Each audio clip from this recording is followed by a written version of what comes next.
Los libros de Canción de Hielo y Fuego, los cuales son la base para la serie televisiva de Juego de Tronos, poseen una historia detrás tan vasta que nada tiene que envidiar a la historia de nuestro mundo en la vida real.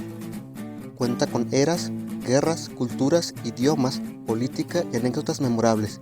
Tener conocimiento sobre todo esto puede parecer una tarea difícil, y lo es, pero no hace falta saberlo todo para entender la trama que se pone en escena en estos libros y en la serie.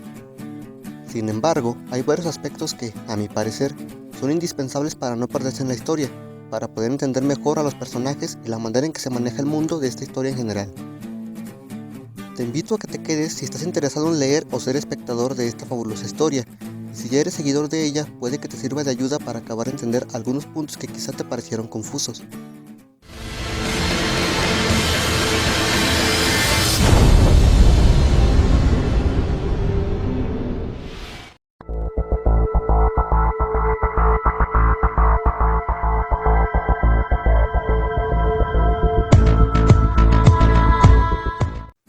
Antes que nada, la razón por la que debes de tener estos conocimientos antes de ver la serie es porque la historia no comienza en el verdadero inicio. Es decir, hay varios hechos ocurridos antes de lo que empieza a suceder en la trama que te harán entender mejor el porqué de todo lo que ocurre en lo que ves. Estos hechos no son spoilers ni nada como eso, sino más bien son una base para entender cómo es que el mundo que te presentan está como está. En la serie, toda esta historia se comenta de manera rápida en diálogos por la falta de tiempo, y en los libros se explica conforme va avanzando la historia, y esto también lo puede volver más difícil de entender de lo que en realidad es, o al menos para mí lo fue.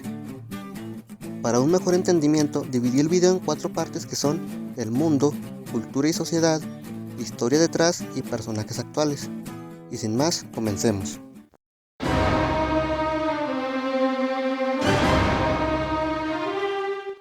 Lo primero que debemos saber del mundo de Canción de Hielo y Fuego es que está dividido en 2 grandes continentes, uno llamado Poniente y el otro llamado Essos. La mayoría de lo que verás en la serie está ambientado en el Poniente, aunque también verás una parte en Essos. Del lado de Poniente vemos que está dividido en 7 reinos, que vendrían a ser algo así como países de nuestro mundo. Está el Reino del Norte, que como su nombre indica está más al norte que los demás. Ahí el clima es frío pero solo neva durante el invierno. El Reino del Valle, que está en la costa este de Poniente y que está protegido por una gran cadena montañosa. El Reino de las Islas del Hierro, que son 7 islas ubicadas en el lado oeste de Poniente. Las Tierras del Oeste, que es una zona basada en montañas y montes. El Dominio, que es la zona más fértil de Poniente, también la más poblada y el lugar donde vive y rige el rey. Las Tierras de la Tormenta, debajo del Dominio, y que consiste en montañas desiertas y costas pedregosas. Y por último está Dorne, al sur de todos los demás reinos, un lugar desértico donde el clima es muy caluroso. Hay una tercera zona de Poniente que no es considerada como un reino, pero que tiene la misma importancia que uno, y se trata del lugar que está más al norte que todas las demás, incluso que el Reino del Norte. Son unas tierras donde siempre hay nieve, donde evidentemente hace muchísimo frío y donde es difícil la supervivencia. Esta zona está separada de los reinos de Poniente por un enorme muro de hielo que fue construido hace miles de años. Estos lugares son clave porque son donde se desarrolla la historia. Está una ciudad llamada Desembarco del Rey, ubicada en el Reino del Dominio y es la ciudad principal de Poniente, donde está el castillo del rey y desde donde se rige a los demás reinos. Aquí se desarrolla la mayor parte de la historia. Está Invernalia, que es el castillo principal del Reino del Norte, un castillo más humilde que el de Desembarco del Rey, pero que es la fortaleza más poderosa de todo el norte. Aquí es donde verás comenzar la historia. El muro, como lo habíamos mencionado, es una enorme muralla de hielo que divide la zona helada de Poniente de los 7 reinos. A lo largo de este muro hay 19 fortalezas, que son unas torres desde donde se vigila que nada ni nadie pase por el muro. Aquí se desarrolla una parte de la historia de la mano de uno de los personajes principales. El mar Dothraki. En realidad no es un mar como tal, de agua, sino que es una enorme extensión de pastizal. Aquí viven los Dothraki, pueblos nómadas que andan a caballo. La única ciudad principal que tienen se llama Baez Dothrak. Aquí será el comienzo de otra parte de la historia. Otro punto a destacar del mundo de Canción de Hielo y Fuego es que ahí las estaciones del año no son iguales que en nuestro mundo en la vida real. Ahí los inviernos pueden durar un año o muchísimos años y lo mismo pasa con las primaveras. La gente le teme a los inviernos largos, dado que el frío que trae consigo provoca muchas muertes a lo largo del mundo.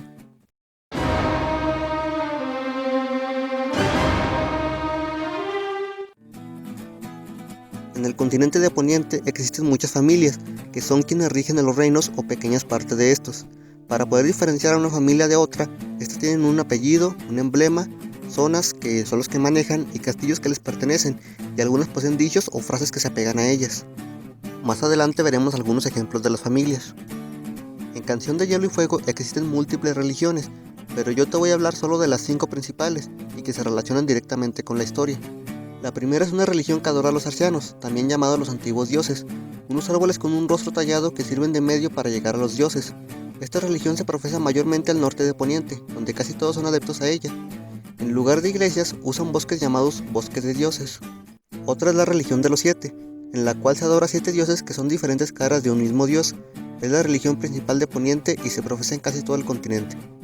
Los 7 dioses son la Madre, que es la representación de la misericordia y la vida, el Padre, que representa la justicia, el Herrero, al cual se le rezan cuestiones del trabajo y cosas rotas, el Guerrero, a quien se le pide fuerza para la batalla, la Anciana, que representa la sabiduría y la magia, la Doncella, que representa la belleza y pureza, y el Desconocido, que representa la muerte. Hay otra religión, la cual adora al dios de la luz. Es una religión poco practicada en Poniente, bajo la cual se dice que solo existe su dios, también llamado R'hllor. En esta religión se aborrece a la oscuridad y a la noche, y se adora a la luz y al fuego. El dios ahogado es de la religión de los miembros de las Islas del Hierro. Está unado al mar y a la sal de este. Cuando se practica de la forma más severa, en ella se ahogan a los miembros zambullendo su cabeza al mar y luego lo sacan e intentan reanimarlos. Si lo consiguen, se considera como la bendición del dios ahogado. El dios caballo, que es el dios de los Dothraki en Essos. Ya que estos pueblos son nómadas y viven montados a caballo, comen mayormente carne de caballo y le temen al mar porque los caballos no beben de esa agua, consideran a este animal como su dios. Además de él, también consideran como dioses al sol y a la luna, y creen que estos dos están casados. En Essos, hablando de los Dothraki, solo encontrarás pueblos nómadas llamados también Calazares, en los cuales el nombre más fuerte es quien rige a los demás, y es llamado Cal. Con quien se case se nombra Khaleesi. En Poniente es más complicado, ahí la máxima autoridad es obviamente el rey, pero este tiene debajo consejeros, guardianes, vasallos y aún una mano. Quien es nombrado la mano del rey es solo una persona, y es quien es el segundo al mando del reino. Es el hombre de mayor confianza del rey como su mano derecha. Luego están los guardianes, de los cuales hay uno por reino. Estos cuidan cada zona en el nombre del rey y sirven a este. Estos guardianes, al igual que el rey, son sustituidos por hijos e hijos de una misma familia. Después están los vasallos, que son familias que rigen zonas más pequeñas y específicas de cada reino, y reciben órdenes directas del guardián de dicho reino. También están los consejeros, quienes se encuentran en desembarco del rey para acudir a juntas constantes donde se discuten cuestiones del reino.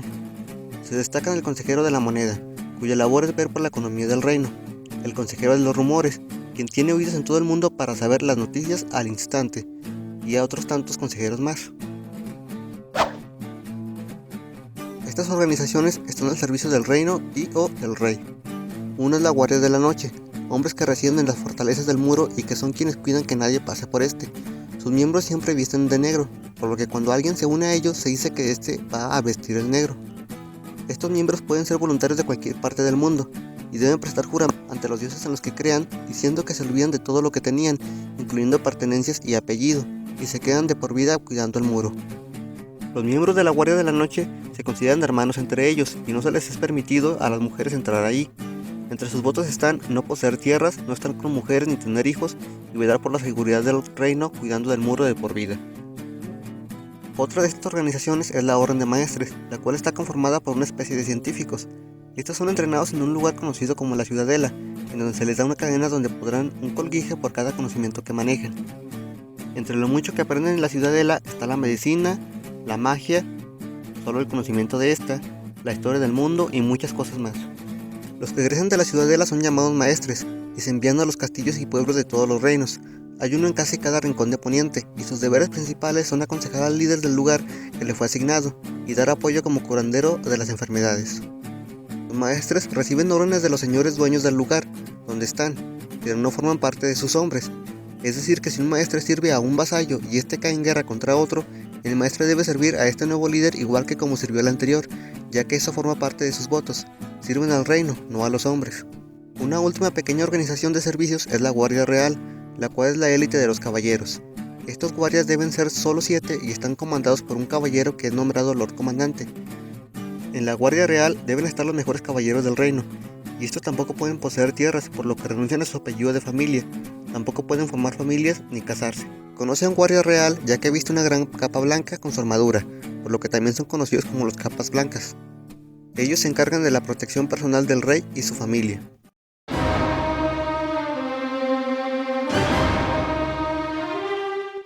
La historia del mundo de Canción de Hielo y Fuego es enorme e incluye muchos hechos históricos que te invito a conocer leyendo los libros, pero yo solo te voy a hablar rápidamente de lo más importante.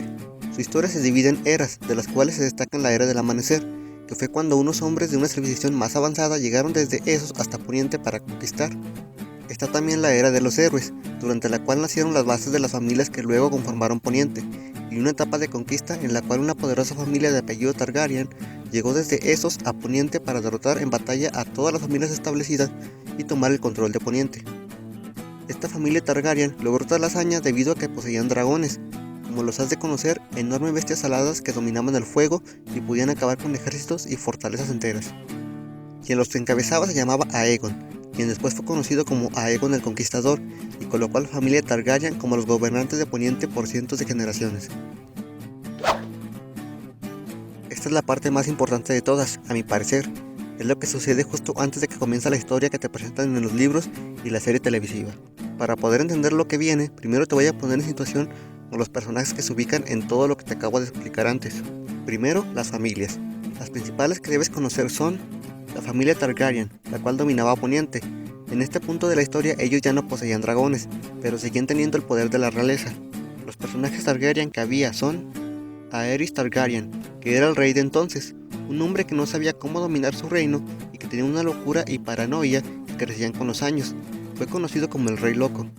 Este rey tenía a su esposa embarazada y a 6 hijos más, de los cuales se destacan Rhaegar por ser su primogénito y Viserys, que era apenas un niño. Estaba la familia Stark, que se constituía por Rickard Stark, el guardián en turno del norte, su esposa Lyanna y sus hijos Brandon, Eddard, Lyanna y Benjen. Por otro lado estaba la familia Lannister, la cual dominaba el reino de las tierras del oeste. Sus miembros eran Tywin Lannister, cabeza de la familia y mano del rey que acompañó a Aerys Targaryen por 20 años, su esposa y sus hijos Cersei, Jaime y Tyrion. Cersei y Jaime eran gemelos y Tyrion había nacido enano. Otra familia eran los Baratheon, que dominaban las tierras de la tormenta, cuyo líder era Robert Baratheon, y tenía 2 hermanos llamados Renly y Stannis. Estas son las 4 familias principales para entender lo siguiente. La historia va así. Rey Aerys Targaryen se estaba volviendo cada vez más loco, era muy desconfiado y paranoico, y muchas veces veía enemigos donde no los había. A su alrededor pululaban rumores terribles sobre él y la manera en que castigaba a sus enemigos y a quienes creía que lo traicionaban. Tywin Lannister lo acompañó por 20 fructíferos años como mano del rey, durante los cuales el reino estuvo tranquilo y en los cuales también creció mucho la economía del reino. Sin embargo, pronto Tywin se empezó a hartar del comportamiento de Aerys, no por la manera en que castigaba a sus enemigos o su paranoia, sino porque este insultó a su honor con 2 hechos muy importantes. En primera, Tywin había ofrecido a su hija Cersei para que se casara con el hijo del rey, llamado Rhaegar, pero el rey le dijo que su hija no lo merecía y comprometió a Rhaegar con Elia Martell, que era la hija del guardián del Dorne, el reino del sur. Luego, Aerys tomó al primogénito de Tywin, Jaime Lannister, como un miembro de la Guardia Real. Aerys sabía que con esto le quitaba a Tywin Lannister a su heredero, y aún así lo llevó a cabo. Tywin, hartado, renunció a ser la mano del rey y volvió a las tierras del oeste para gobernar desde su castillo, llamado Roca Casterly. Tiempo después, el hijo del rey, Rhaegar Targaryen, secuestró a Lyanna Stark del norte y se la llevó al sur. Naturalmente, Rickard Stark, el padre de la secuestrada, y uno de sus hijos fueron a reclamarle al rey que devolvieran a su hija. En lugar de eso, el rey los mató de una forma muy grotesca. Esto fue la gota que derramó el vaso. Robert Baratheon, quien estaba enamorado de Lyanna Stark, se levantó en armas contra el rey Aerys, y Eddard Stark lo siguió. A ellos se unió el reino del Valle por parte de su guardián Jon Arryn, que era como un padre para Eddard y Robert. También se les unió la casa Tully de Aguas Dulces, quienes habían comprometido a una de sus hijas, Catelyn Tully, con el fallecido Brandon Stark, quien había pasado a comprometerse ahora con Eddard. Se hicieron varias alianzas y se libraron muchas batallas, pero la batalla más decisiva tuvo lugar cuando se enfrentó el ejército de Robert contra uno liderado por Rhaegar Targaryen. Robert la ganó, asesinando por su propio mando a Rhaegar, y siguió su camino hacia el desembarco del rey. Como precaución, Aerys mandó a su esposa embarazada y a su hijo menor, Viserys, a una tierra lejana llamada Rocadragón, donde estarían más a salvo. El rey Aerys había mandado pedir ayuda a Tywin Lannister por meses, y tras la espera llegó todo un ejército de los Lannister a las puertas de desembarco del rey. Sin embargo, era solo una trampa con la que, luego de que les abrieran voluntariamente las puertas, los Lannister masacraron a quienes vivían en desembarco del rey, matando entre ellos a Elia Martell y a sus hijos. Aerys, quien hasta entonces había mantenido cerca a Jaime Lannister a modo de amenaza por si Tywin hacía algo indebido, fue asesinado por la espalda por el mismo Jaime. Tras la caída de los Targaryen, Eddard fue a buscar a su hermana Dorne, pero la encontró muerta. Esto fue un duro golpe tanto para él como para Robert Baratheon. Luego de todo lo ocurrido, Robert quedó como rey de Poniente, casándose con Cersei Lannister para hacer una alianza con esta familia. Eddard volvió como guardián del norte a Invernalia y se casó con su prometida Catelyn Tully. Rhaegar Targaryen, que era la esposa embarazada del difunto rey Aerys, murió dando a luz a una niña que se llamó Daenerys. Esta niña y su hermano Viserys fueron enviados al continente de Essos tras la muerte de su familia, donde los Targaryen tenían amigos que los protegerían.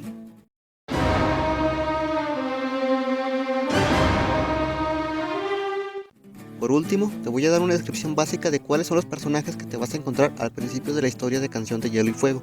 Robert Baratheon, quien se quedó como rey de Poniente. Cersei Lannister, hija de Tywin que se casó con Robert. Ambos tuvieron 3 hijos, Joffrey, Myrcella y Tommen, en orden del mayor al menor en edad. Jaime Lannister, hijo de Tywin y gemelo de la reina, quien siguió con su puesto en la Guardia Real. Tyrion Lannister, hijo pequeño de Tywin, un hombre enano que se pasa la vida en prostitutas, alcohol y vive bajo el desprecio de su padre y su hermana, no así de su hermano Jaime. Su madre murió cuando lo dio a luz.